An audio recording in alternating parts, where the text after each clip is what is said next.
All praise to the Most High, Creator and Sustainer of the universe. I'm sorry that I'm a few minutes late. I was having some unusual technical problems, but I'm thankful to the Creator and Sustainer of the universe for allowing us to show our faces here one more time. Thank you for your presence. You may end up seeing another video that seems like this one uh, that you could not log into. I apologize. So go back and go to YouTube, and you should be able to find me live right now. To those of you who were able to find me, thank you so much for your presence. Those who are not going to find me before I get off, I apologize. Again, I don't know what happened. But those of you who have found me consistently, thank you so much. Thank you for your prayers, for your time, your presence, for your energy. Thank you, Eunice. I'm glad to see you. I was wondering if you guys could get here. I'm asking you guys to please continue to like the videos. Give me a thumbs up if you like them. If you don't, give me a thumbs down. And tell other people about them if you find value in these videos. I am honored to be here, and I welcome your comments, and I welcome your questions. If you would like to, you may email me at the original church talk unlimited at gmail.com. The original church talk at gmail.com. Again, that's the original church talk at gmail.com. Hello, it is Saturday, July 19th. Hello, 2025, 5 p.m. Pacific Standard Time. Welcome all to Church Talk Unlimited with James Paul Berry. This is Church Talk because it is a conversation with the church about the church. I initiate conversations about the preachers of the church, mainly because I'm a preacher, so I'm not putting preachers down, but because the preachers are, at least on the earth, the center of the church in terms of who gets the most activity. He is the central person, the go-to person, the influencer. And so I ask a lot of the preachers in the churches because they influence so many people, and the leaders of the churches and the leaders of the communities. I fight for the poor of the community, but especially the poor of the church, as well as I said, the poor of the universe, but especially the poor of the church. And I think that there are way too many poor folk falling off the church bandwagon because of money problems.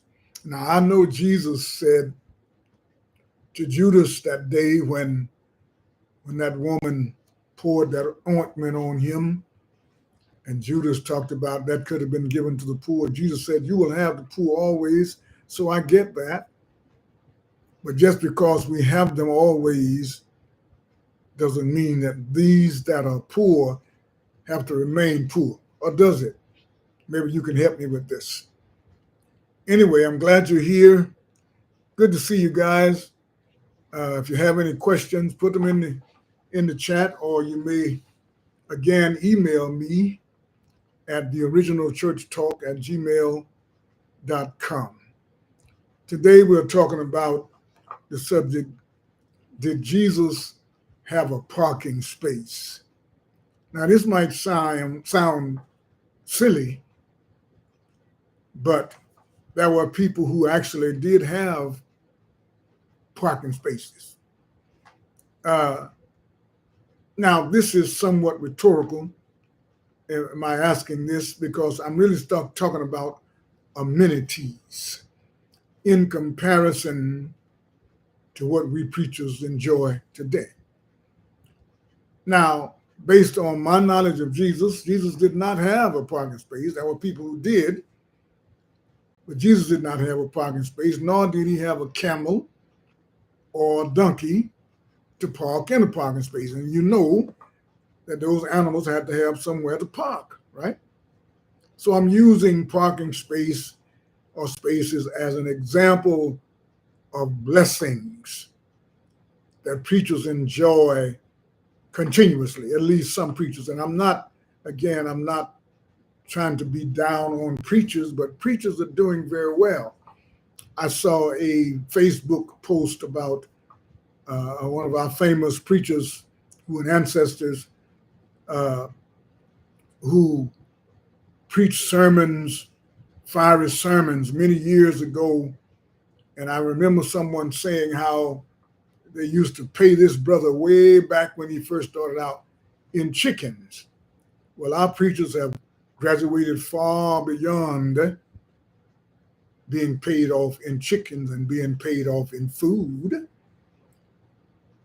Jesus in Matthew 8:19 through 20 was preaching to some people, and he was casting out demons and he was healing the sick, but no parking space. So I want to show,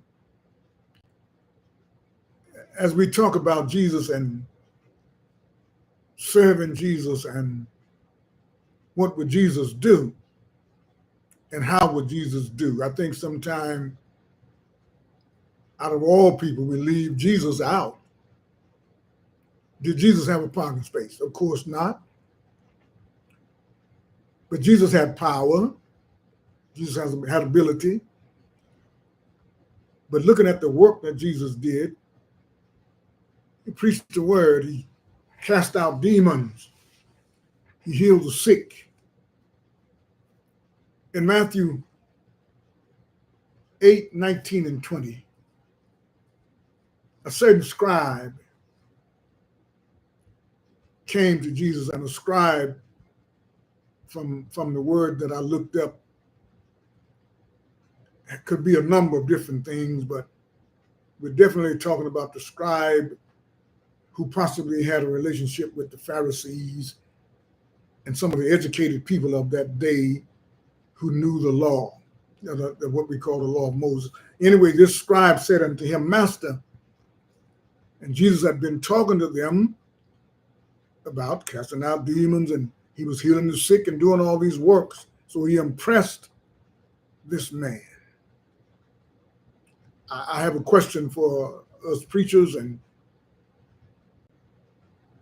pastors and Bible class teachers, church members. Do we impress people with anything other than our talking, our rhetoric? The man said, I will follow you wherever you go. Well, that ain't the language you use in King James.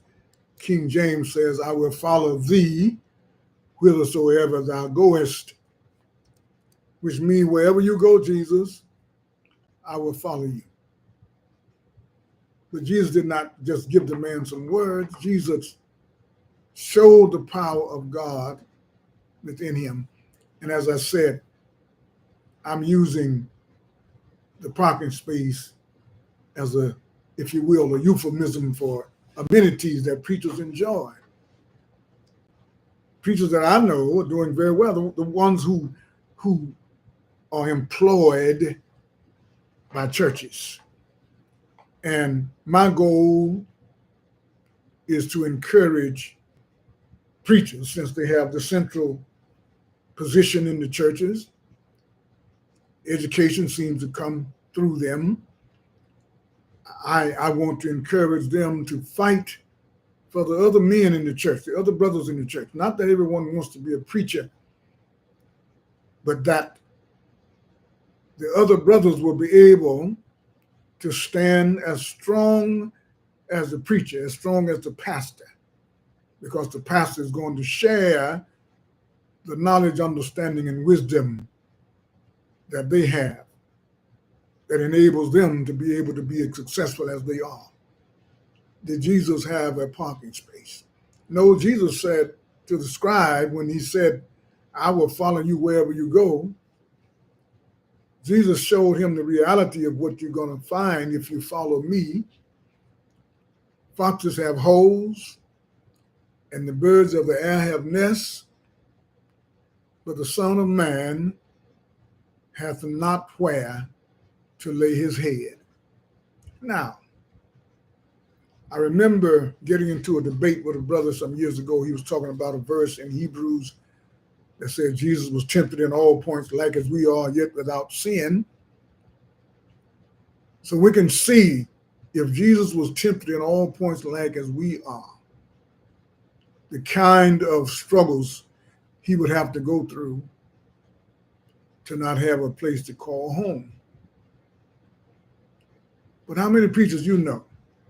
And there are some. I have a friend, Brother Williams, who's been homeless for many years.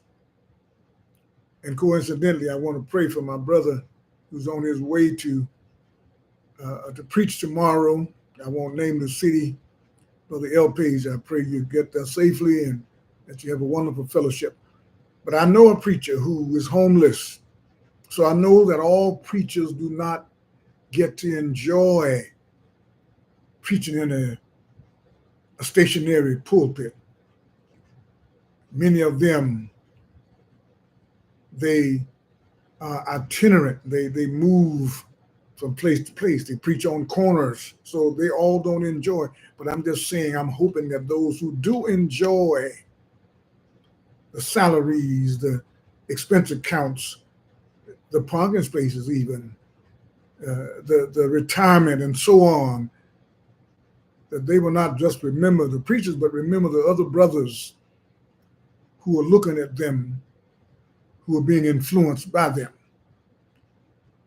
The scribe, according to the American Heritage Dictionary, the number one definition was that the scribe is a public clerk or a secretary, especially during ancient times, a professional copyist of manuscripts, a writer, or a journalist. And this was an educated person, and you and I need to act like educated people. Paul said, be ye followers of me, even as I also am of Christ. Well, Paul is not here, so we're going by what we read about Paul, and even then we're going by faith. But I think it's also absolutely necessary for us to remember that James said, faith without work is dead, being alone. Did Jesus have a parking space? No, he did not. Matter of fact, I remember once he borrowed a donkey before he had supper with the disciples, with the apostles in the upper room. But that was a time when Jesus got a basin of water, a pan of water, and he wrapped a towel around his waist, and he got down on his knees with all 12 of his apostles there with those nasty feet, and he washed 24 feet. Not that it was his job to wash feet, but it was his job to serve. He said, the Son of Man came not to be served, but to serve. And he said to them, he that will be great among you, let him be your servant. Did Jesus have a parking space? I don't ask this to cause any discord, but to cause attention to the lie that we tell those in the church sometime, that we are all one in Christ. Maybe by the standards of Jesus and Paul, but not according to the standard of many preachers, leaders, members of the churches. Some members do not measure up to our elitism. And if the Bible is true, when we leave the world and meet God in judgment, we will be guilty. Until next time, I wish you all that you need. God bless. Hello, family. I'm glad you guys were able to get on. I had trouble getting on myself. It's always a blessing to see you all. I hope you're doing well.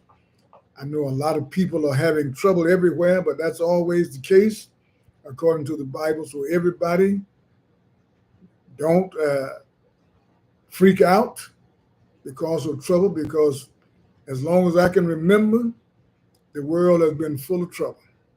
God bless you all until the next time.